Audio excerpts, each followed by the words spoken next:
수요일마다 우리 야고보서 말씀 함께 보고 있습니다. 오늘 야고보서 강의 6번째 시간입니다.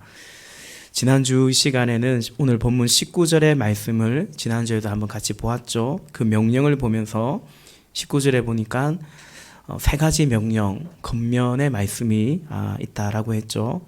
듣기는 빨리 하고, 말하기는 더디하고, 노하기도 속내는 것도 더디하라라는 것입니다. 그래, 이 말씀을 얼핏 보면 누군가와 우리가 서로 대화할 때에 인간관계 속에서 또 사회생활하면서 관계를 맺어갈 때에 웬만하면 잘 들어주고 무턱대고 말하려고 하기보다는 잘 들어주고 또 감정적으로 대하지 말고 다혈질 같은 사람처럼 그렇게 불쑥불쑥 버럭버럭 화내지 말고 그런 어떤 하나의 겉면의 말씀처럼 들립니다만은 그것이 아니라고 그랬죠. 뭐 그렇게 또 적용하고 우리가 또 새기는 것도 뭐 나쁘진 않습니다. 그러나 어쨌든 본문의 저자인 야고보 장로님은 본문 가운데 말씀하시고자 하는 것은 그것이 아니고 이것은 하나님과의 관계를 염두하고 하신 말씀이다라는 거죠. 제가 이렇게 말씀드리는 근거가 본문 20절과 21절에 있다라고 말씀드렸습니다. 그래서 듣기를, 하나님 말씀을 듣기를 빨리 하라, 먼저 하라는 것입니다. 먼저 하나님의 말씀을 들으라는 것입니다. 하나님의 말씀이 우리 안에 있어야 된다라는 것입니다. 더 나아가 하나님과의 관계가 우선이다라는 것입니다. 그렇게 하나님의 말씀을 간직해야 되는데 그러기 위해서 필요한 것이 22절에 있는 말씀처럼 온유한 마음으로 여러분 속에 심어주신 말씀을 받아들여야 된다라는 것입니다. 온유한 마음으로 받아들이라는 것이고 또 한편으로 보면 온유한 마음일 때 말씀이 신겨진다라는 것입니다. 에스겔서 그리고 예레미야서에서 말씀하신 것처럼 우리에게 성령이 부어주셨을 때에 우리에게 돌같이 굳은 마음이 제해지고 강팍하고 완고한 마음들이 떠나가고 새 영을 부어주실 때 우리에게 부드러운 마음, 온유한 마음, 말씀을 받아들일 수 있는 좋은 밭의 마음이 된다라는 거죠. 그러기 위해서 우리에게 필요한 것은 사실은 기도입니다. 또 말씀은 우리 각자 개인적으로 접하기도 하지만 이렇게 예배 가운데 말씀을 대하기 때문에 이것은 또한 공동체적인 예배를 향한 중보의 기도가 중요합니다. 예배 가운데 하나의 말씀이 들려지고 선포되어지고 그 말씀을 우리가 함께 온유한 마음으로 받을 수 있는 그런 예배이고 그런 교회이어야 하기 때문입니다. 22절입니다. 21절입니다. 그러므로 더러움과 넘치는 악을 모두 버리고 온유한 마음으로 여러분 속에 심어주신 말씀을 받아들여야 합니다. 그 말씀에는 여러분의 영혼을 구원할 능력이 있습니다. 아멘. 말씀을 받아들이기 위해서 우리가 더러움과 넘치는 악을 거절해야 됩니다. 결단이 필요합니다. 그리할 때에 우리 안에 이 말씀이 우리를 구원한 능력이 되기 때문에 우리 안에 구원의 감격이 여전히 살아있고 또 공동체 안에 구원의 역사와 열매가 맺혀져 가는 것입니다. 두 번째 명령은 말하기를 더디하라는 것입니다. 그러니까 이것은 그 19절에 말하기를 더디하라. 이건 말씀과의 관계 속에서 말씀이 없이 신겨진 말씀이 없이 그냥 말하지 말라는 거죠. 말씀에 근거하지 않은 그냥 내 생각, 내 경험 혹은 나의 어떤 이해관계 속에 그렇게 살지 말라는 것입니다. 말씀이 없는데 불쑥불쑥 말하는 것은 그건 지혜가 아니다. 믿음과 상관없는 삶이 된다라고 말씀하는 거죠. 더 나아가 노하기도 더디하라고 말씀하십니다. 이것은 말씀 없이 그냥 내 생각대로 말씀 없이 살아갈 때 우리는 자신의 생각, 자신의 감정 따라 살아갈 그런 괴제가 가능성이 많죠. 언제나 중요한 것은 자신의 마음인 겁니다. 더 나아가 기분입니다. 기분 따라, 마음 따라. 그래서 그냥 마음이 그러면 그냥 그 마음 따라가는 거죠. 오늘 마음이 왠지 울적하네? 그러면 그냥 울적하게 하루를 지내는 거예요. 어떤 누군가에 대해서 저 사람 말하는 게 별로 마음에 안 드네? 그러면 그 사람 마음에 안 드는 사람이 되어버리는 거예요. 그러니까 성경이 뭐라고 말하는지, 하나님의 말씀이 뭐라고 말씀하시는지가 아니라 그냥 자기 마음, 더 나아가 자기 감정, 기분대로 살아가는 거죠. 여러분, 그러면 20절의 말씀처럼 하나님의 의를 이루지 못합니다. 하나님의 뜻을, 하나님의 역사를 이루지 못하는 거죠. 여러분, 하나님의 의를 이루지 못한다면 우리를 향하신 하나님의 뜻이 있고 계획이 있는데 그것을 이루지 못하는 인생이라면, 그러나 그냥 자기 마음에 충실하고 자기 생각과 감정에 충실하게 살았다면 실패한 거죠. 실패한 인생, 하나님 앞에 합당하지 않은 인생이 되는 것입니다. 이렇듯 먼저는 말씀을 잘 들어야 하고 온유한 마음으로, 그러기 위해서는 온유한 마음을 가져야 되며 말씀을 잘 받아들여야 됩니다. 이제 그 다음에 오늘 야고보 이제 장로님은 말씀을 듣기만 하는 것이 아니라 말씀을 행하는 사람이 되라라고 말씀하고 있죠. 22절입니다. 22절 같이 읽겠습니다. 시작. 말씀을 행하는 사람이 되십시오. 그저 듣기만 하여 자신을 속이는 사람이 되지 마십시오. 아멘. 여러분, 야고보서는 아주 문체가 단조롭습니다. 간결합니다. 어찌 보면 너무 단순하고 좀 쉬운 얘기들이 있습니다. 말씀을 듣기만 하지 말고 행하라는 것입니다. 다른 설명이 필요하지 않죠. 그냥 듣기는 들었는데 그냥 듣고 끝내는 것이 아니라 그저 말씀을 잘 행하라라는 것입니다. 이것은 하나님의 말씀이기 때문만은 아니죠. 그렇죠? 가령 부모님이 자녀를 불러서 심부름을 시킵니다. 뭐 좀 가져와라. 그죠? 엄마 말 좀 잘 들으라. 가져오라고 했는데 듣기는 듣고 안 가져오면 안 되는 것처럼 하나님의 말씀도 우리가 사실은 그렇습니다. 들은 말씀대로 행하라는 것입니다. 무슨 설명이 필요하겠습니까? 그렇다면 야고보 장로님이 왜 이런 말을 할까요? 꼭 무슨 심오한 말을 꼭 해야 되는 것은 아니지만 어찌 보면 너무 뻔한 말, 왜 이런 말을 굳이 이 야고보서 이 편지 가운데 아시아에 있는 교회들에게 이런 말씀을 하실까라는 것입니다. 왜 그런 것 같습니까? 그러지 않기 때문이죠. 말씀을 듣기는 하는데 그 말씀대로 행하지 않는 그런 교회, 그런 신자, 그런 믿음이 많이 있었기 때문인 것 같습니다.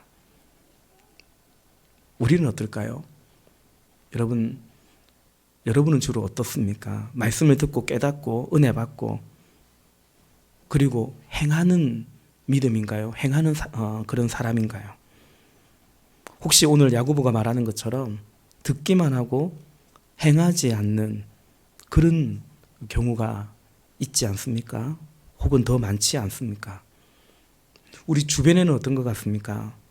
말씀을 듣고 그 말씀대로 행하는 교회이고 행하는 목장이고 행하는 신자들일까요? 그것이 너무나 당연한 것이기 때문에 주로 그런 것일까요? 아니면 그냥 은혜는 있다라고 하는데 깨달았다고는 하는데 그냥 그러고 마는 걸까요? 야고보는 22절 말씀에 말씀을 듣기만 하여 행하지 않는 것을 두고 자신을 속이는 사람이라고, 그러므로 자신을 속이는 사람이 되지 말라고 말씀하고 있습니다. 이 말은 사실 심오한 말인 것 같습니다. 우리는 속이면 안 되지만 때로 속이기도 하죠. 근데 주로는 자신을 속입니까? 아니면 남을 속입니까? 속이지 않죠. 네네. 나 안 속이는데요. 그렇죠. 보통 속인다고 할 때는 남을 속이는 거 아니겠습니까? 근데 자신을 의도적으로 속이진 않지만 착각할 때는 있죠.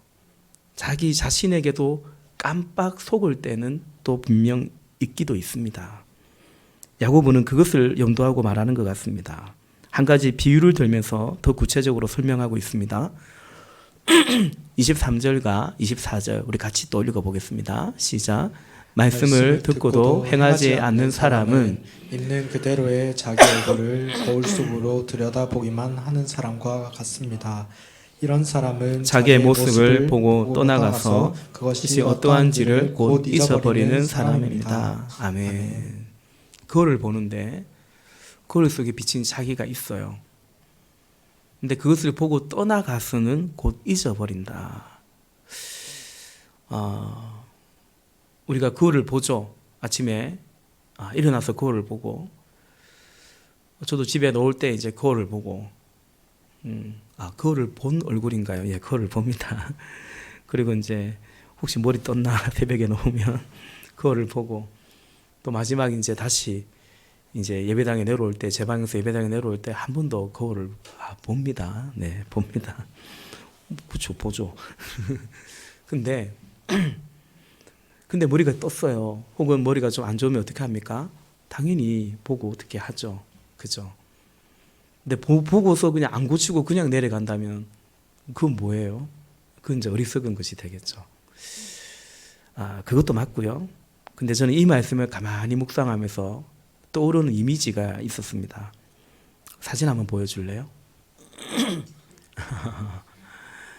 이제 거울 속에 있는 또 다른 고양이를 보고 있어요. 이 고양이가 하나 더 볼까요? 네. 거울 속에 있는 또 다른 고양이를 보고 있는 거예요. 네, 그만 봐도 될 것 같아요. 고양이는 영역에 민감하거든요. 낯선 고양이가 자기 영역에 들어와 있다라고 보는 거예요. 그래가지고 털이 딱 서고 깜짝 놀라고 그런 것입니다. 그런데 거울 속에 있는 고양이는 또 다른 고양이가 아니죠. 실체가 아닙니다. 또 다른 고양이가 아니고 사실 거기는 다른 고양이는 없고 두 마리의 고양이는 없는 겁니다. 다만 이 고양이가 착각을 하고 있는 거죠. 뭐 고양이니까요. 그냥 기울 따름이죠. 다른 고양이가 아니고 사실은 자기 자신이지 않습니까? 그런데 자신에게 속은 거죠. 속는 겁니다. 말씀을 듣고 행하지 않는 사람은 그냥 그 말씀을 알고 깨닫고 게다가 은혜도 받았고 우리 은혜 받았습니다. 그러지 않습니까? 그러니까 그 말씀을 들었고 알았고 깨닫고 은혜 받은 자신이 아닌 또 다른 사람을 보는 것과 같다라는 거죠. 자신은 어떤 사람인가요? 자신은 여전히 말씀대로 행하지 않는 사람인 거예요. 근데 그게 이제 자신의 실체인데 말씀을 듣기만 하고 행하지 않는 것이 어쩌면 그게 사실은 실체인데 다른 실체가 있다고 생각하는 거죠. 나는 말씀을 듣고 은혜 받았고 마치 변화된 것처럼 또 다른 실체가 있는 것처럼 사실은 속고 있는 것이 아닌가. 오늘 야고보 장로님은 그 얘기를 하고 있는 것입니다. 또 다른 사람이란 없는 겁니다. 한 사람만, 오직 한 사람만 있는 겁니다. 말씀을 듣고 그 말씀에 반응해서 행한 사람인지 아니면 말씀을 듣고 행하지 않은 사람인지 그 둘 중 하나의 한 사람만 있을 뿐이지 또 다른 누군가는 사실은 없는 겁니다. 실체가 없는 믿음이 됩니다. 나의 삶에 말씀의 실체가 없는 거죠. 말씀의 능력이, 말씀의 열매가, 말씀이 주는 참된 변화와 유익이 없는 것이 되죠. 오늘 야고보 장로님은 그것에 대해서 경고의 말씀을 우리에게 주시는 것입니다. 거울 속에 비친 것은 나일 뿐 다른 나는 없다라는 것입니다. 그래서 오늘 우리에게 말씀이 실체가 될 때, 다시 말해 그 말씀을 듣고서 잊어버리는 것이 아니라 실행하는 사람이 될 때 그것이 얼마나 우리에게 복된 것인지를 알려주고 있죠. 본문 마지막 25절입니다. 함께 읽겠습니다.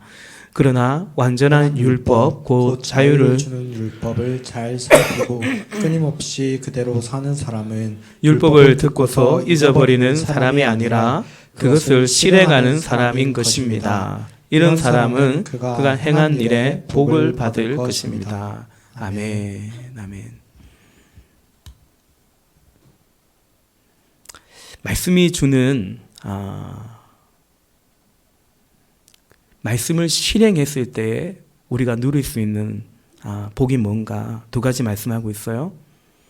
25절에 보니까 자유를 준다라고 말하고 있습니다. 말씀은 진리는 우리를 자유케 합니다. 근데 이 자유가 말씀이 진리가 자유인데 이 말씀이 우리에게 자유가 될 수도 있고 그렇지 않을 수도 있죠. 그렇죠? 말씀을 듣고 실행할 때 순종할 때 이 말씀은 우리에게 그야말로 자유가 더 풍성한 자유가 됩니다. 그리고 그렇게 말씀을 실행할 때 25절 맨 끝에 보니까 이런 사람은 그가 행한 일에 말씀을 듣고서 잊어버리지 않고 실행하는 그렇게 살아갈 때에 복을 받을 것입니다. 라고 말합니다. 우리 생명의 삶에서 우리 최은기 목사님은 여기서 이 복을 받을 것이라고 하는데 또 요즘 또 우리 성도들은 그렇지 않죠. 예, 복 좋은 거 아닙니까? 그렇죠? 복을 받을 것이다. 이게 이제 베네피트, 유익이라고 또 말하기도 합니다. 유익이 된다라는 것입니다. 근데 이것은 말씀을 행할 때 주어지는 복이다, 유익이다라고 말하는 거죠. 말씀은 우리를 제한하는 것이 아니라 오히려 자유를 줍니다. 말씀을 지키는 자에게는 자유라는 복이 주어집니다. 순종하는 자에게 주시는 복이 있습니다. 그것이 바로 자유입니다. 그래서 결국 그것이 복입니다. 모든 말씀은 하나님의 말씀, 모든 말씀은 우리에게 복되고 유익하게 그 목적을 가지고 우리에게 주신 것입니다. 오늘 말씀을 우리가 정리하면서 몇 가지 좀 적용을 하고자 합니다. 첫 번째는 말 그대로 말씀을 우리가 듣고 실행해야 될 것인데요. 약속을 잘 지키면 좋겠다라는 말씀을 드리고 싶어요. 약속을요. 제가 종종 하는 실수가 뭐냐면 종종까지는 아니고요. 정말 그런 실수가 몇 번 있었어요. 약속을 중복해서 잡은 겁니다. 실제로 누구를 만나고 있는데 전화가 와요. 목사님 안 오세요? 이런 거요. 그 지체나 약속을 한 거예요. 근데 한 3주 전에 약속을 하고 까마득히 잊어버리고 그 전에 다른 사람과 또 약속을 해버린 거예요. 그럼 제가 어떻게 해요? 제가 무소부지한 게 아니잖아요. 동시에 두 곳을 갈 수가 없죠. 정말 제가 한 2번 정도 그런 적이 있습니다. 너무 미안하더라고요. 그럴 때 뭐 어설픈 변명하면 더 골치 아픕니다. 그냥 미안하다, 깜빡했다라는 거죠. 제가 종종 보면 무엇인가 약속을 했는데 하나님 앞에 이런 것을 결단을 하고 예컨대 뭘 섬기기로 했는데 또 다른 무엇인가를 하려고 하는 그런 경우를 종종 봐요. 제가 그럴 때 그런 권면을 하거든요. 너 선약을 했잖아. 선약을. 집사님 이렇게 섬기기로 하셨잖아요. 네, 그런 경우입니다. 우리는 너무 뭔가 많이 하려고 해요. 그래서 말씀대로 살지 못하고 그 말씀이 주는 자유와 평안을 자꾸 상실할 때가 종종 있습니다. 예를 들면 목자로 섬기기로 하셨어요. 목자의 서약을 하셨어요. 그러면 그 목자로 잘 섬기기 위해서 애를 써가야 되는 거죠. 근데 그러기 위해서는 거기다가 다른 것을 자꾸 추가하면 어려워집니다. 목자만 섬기기도 사실 쉽지 않잖아요. 그렇지 않습니까? 근데 거기서 자꾸 무엇인가 플러스 알파가 될 때 우리는 뭔가 주를 위해서 많이 하는 것 같지만 결국에는 이 말씀이 주는 유익과 자유를 놓치는 경우가 오히려 있습니다. 우리가 작은 것에 신실할 줄 아는 것을 계속해서 연습할 필요가 있습니다. 우리 부흥회 때 최영기 목사님이 그런 말씀했죠. 신실함이란 건 뭐냐?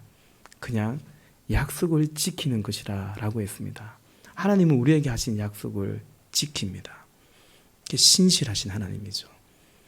그 신실이라는 말과 같은 뜻이 뭐냐면 바로 충성이라는 말입니다. 충성이라는 것은 신실함입니다. 그래서 하나님이 우리에게 신실하다는 말은 다른 말로 하면 하나님이 우리에게 충성스럽고 충성되다라는 거예요. 근데 그분은 하나님이기 때문에 우리가 신실하다라고 표현하는 거고요. 우리 쪽에서 하나님께 신실하다고 할 때는 우리는 하나님의 종이기 때문에 우리는 충성되다라고 말하는 것이죠. 그것이 말씀을 지키는 것입니다. 때로는 손해가 되어도 때로는 좀 어려운 상황이 되어도 약속이기 때문에 지켜가는 그것이 바로 말씀을 실행하는 자. 그러면 그 말씀이 주는 자유를 누리고 복을 누리게 됩니다. 두 번째, 오늘 사도가 그저 듣기만 하지 말고 행하는 사람이 되어라 라고 오늘 야고보 장로님이 말하는데요. 그러기 위해서 우리에게 필요한 것은 결단이 필요한 것 같습니다. 말씀대로 살지 않는 것에 익숙함에서 벗어날 필요가 있습니다. 이해되십니까? 우리는 은혜는 받고 그냥 그 말씀대로 살지 않는, 그러나 그것에 대해서 별로 불편해하지 않는 그 익숙함에서 벗어나야 합니다. 우리 이번 부흥회 끝내고 다들 기도의 자리, 그 기도의 자리 지키는 것이 그게 겨자씨만한 믿음을 하나님 앞에 간직하고 나가는 것이다. 이제 그런 결단이 많았던 것 같아요. 네, 기도하는 것입니다. 기도의 자리에 나와서 같이 기도하는 것입니다. 그런 목장이 되지 않도록 또 해야 됩니다. 그래서 우리가 기도 응답을 계속해서 확인하는 목장이 되어야 되고요. 그 지난주 기도 제목 나눴는데 한 주 동안 기도했는지, 그래서 어떤 목장은 그런 고백이 나와요. 목장이 기다려진대요. 내가 한 주 동안 기도했는데 우리 목원들 다음 주 모이면 그게 정말 어떻게 됐는지 궁금한 거죠. 예, 그런 목장이 되었으면 좋겠습니다. 그냥 기도 제목을 나누고 잊어버리는, 나도 기도하지 않았고 궁금하지도 않는, 그러면 그 기도 제목이 나눈다는 것이 그냥 또 비상적이 되고 그럴 수 있죠. 그러니까 말씀대로 산다는 것이 마냥 쉽지는 않지만, 그죠, 여러분? 그런데 하나님 말씀을 들을 때에 그랬는데, 그렇게 좀 그런 마음이 들었는데, 근데 그래야겠다라고 하는 거죠. 그냥 그래야겠다라고. 그것이 또 쉽지 않은 것 같아라고 그냥 그렇게 말면, 그렇게 머무는 것에서 우리가 벗어날 수 있기를 바라는 거죠. 그래서 우리가 헌신대에 나오는 것이 때로는 필요합니다. 그냥 최영기 목사님이 그러시더라고요. 그냥 마음에 결단하게 하는 것과 그것이 다르고, 그저 손드는 것이 또 다르고요. 그리고 일어서는 것이 또 다르고요. 실제로 그렇게 했을 때 그 말씀 앞에 결단하고 살아갈 때, 그리고 앞으로 나오는 것이 또 다르다라고 얘기하죠. 말씀하시더라고요. 그래서 여러분, 우리가 말씀을 결단하고 그 결단 앞에 때로는 일어서는 것이고요. 때로는 헌신대에 나와서 어쩌면 더 내가 하나님 앞에 또 사람들 앞에 결단하고 그렇게 결단을 드러낼 때 우리는 그냥 은혜 받은 것에만 머물지 않고, 그러나 실제로는 말씀대로 살아내지 못하는 그런 것을, 그것이 마치 익숙한 것처럼 거기에서 우리가 벗어날 수 있는 것이죠. 여전히 도의 초보에 머물지 않도록 젖이나 먹는 갓난아이나 어린아이에 머물지 않고 마치 그 모래 위에 집을 지지 않는 반석 위에 집을 짓는 그런 믿음으로 나아가야 됩니다. 세 번째, 약속을 잘 지키기 바라고요. 두 번째, 이제 결단이 필요한데 말씀대로 행하지 않는, 그러지 않는 것에 익숙하면서 벗어나기를 바라고요. 세 번째는 연습이 필요합니다. 연습장이 필요합니다. 이번 부흥회 때도 끊임없이 최 목사님 말씀하시는 것 같아요. 이렇게 말씀을 듣고 결단을 해도 우리가 연습이 필요하다. 다시 말해서 반복이 필요하다. 그리고 연습하기 위해서 뭐가 필요할까요? 연습장이 필요한 거죠. 어제 학신의 삶 가운데서도 그런 말씀 나눴습니다. 한국 교회는 은혜 받는 것에서 그냥 끝나는 경우가 너무 많다라는 거죠. 마치 어떤 상품을 실컷 소개해놓고는 그거 사라고 말하지 않는 것 같다는 거죠. 어떤 환자에게 이 약이 정말 신약이 개발되는데 정말 좋은 약이라고, 이 약의 효능이 이런 거라고 말해놓고는 이거 드시라고 말하지 않는 것 같다라는 거죠. 그냥 은혜 받고 그 많은 그것이 서로에게 부담이 없고 좋은 것처럼, 그런 예배가 최고인 것처럼 괜히 모래 위에 집 짓는 거죠. 풍랑이 일면 어떻게 됩니까? 그죠? 풍랑이면 그냥 무너져 버리는 것입니다. 그래서 풍랑이 일만한 그런 것을 하지 않죠. 예. 그러니까 부담이 될 만한 것을 하지 않죠. 예컨대 전도 이런 걸 하지 않는 겁니다. 우리 목장으로 VIP를 초대하고 우리가 영웅군의 제자 삼고 이제 그런 거 그냥 말씀 듣고 예배 드리고 기도하고 뭐 간간히 이제 뭐 방학 되면 좀 해외 선교, 단기 선교 나가고 그냥 그 정도에 그냥 머무는 거죠. 피차간에 이제 여기서 피차는 누군가요? 하여튼 피차간에 좋은 거죠.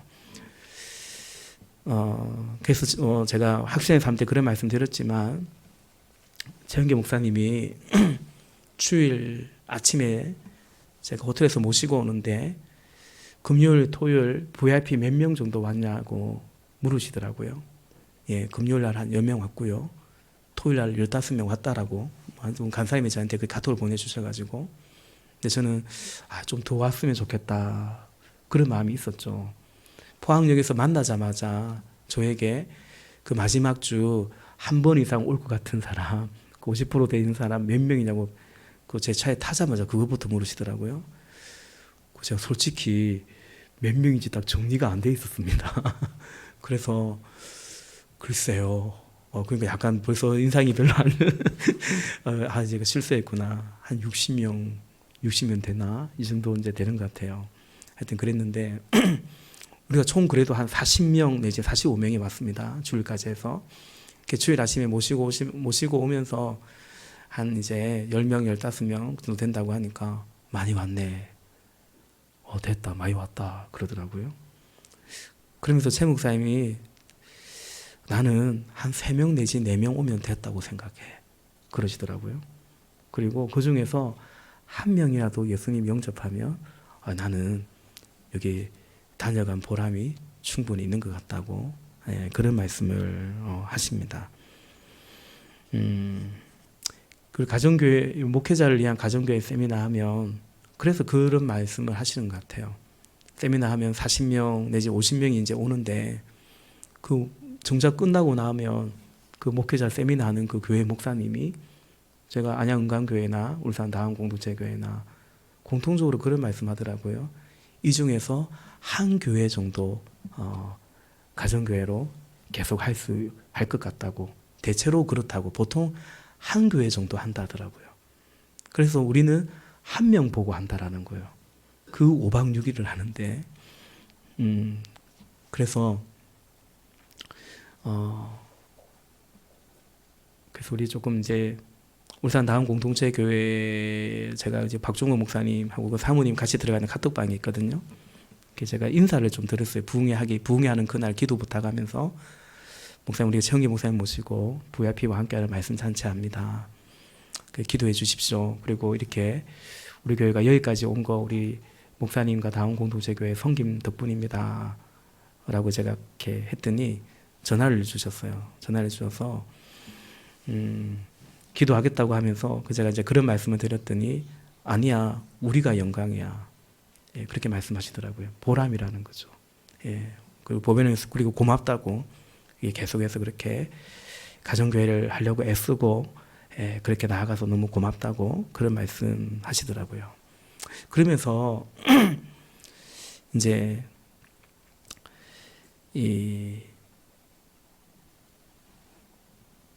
뭐 이름만 대면 잘 아는 내가 학신의 삶에서 얘기했지만 우리 교회에서 제일 큰 교회라고 할 수 있는 그 교회에 여러 번 이제 부흥의 초청이 있지만 사양하면서 설명을 해야 될 것 같아서 이제 설명을 했다는 거죠.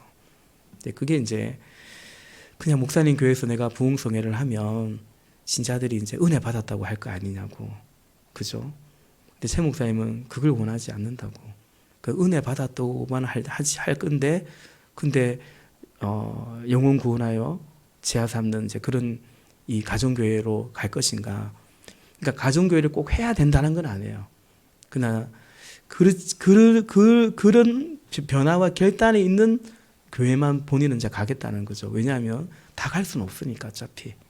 또 남은 시간이 그리 많지 않다고 생각하기 때문에 그냥 자기는 이제 그래서 어쩌면 좀 미안하지만 선택해서 간다, 그런 말씀을 하신 것 같습니다. 여러분 그렇습니다. 그런 변화와 결단이 하기 위해서 우리에게 필요한 것은 연습이 필요합니다. 연습이 필요하고 그리고 연습을 하기 위해서는 연습장이 필요합니다. 오늘 우리가 영혼 구원하고 제자 삼는 교회, 주님의 소원을 이루어드리는 교회로 가고자 합니다. 그러기 위해서는 우리 각자가 끊임없이 결단이 필요하고 또 그것을 감당할 수 있는 우리 공동체가 함께 되어져 가야 되는 거죠. 그리고 그 실체가 되는 바로 현장이 되어 가야 되는 것입니다. 오늘 우리에게 말씀하실 때 말씀을 듣기만 하고 행하지 않는, 그러다가 그냥 내가 말씀을 듣기만 하고 행하지는 않는데 내가 말씀을 알고 깨닫기도 하고 가르치기도 하고 은혜도 받아가면서 내가 그 말씀대로 살아가는 사람인 양 착각하지 않도록, 그래서 결국은 말씀을 듣고 행할 때에 우리 하나님께서 주시는 참된 자유와 그 유익을 누리는, 그리고 그 복을 흘러보낼 수 있는 몸된 교회가 되고 우리가 모두가 될 수 있기를 주님의 이름으로 부탁을 드립니다. 우리 이 시간 같이 찬양하고 같이 기도하겠습니다.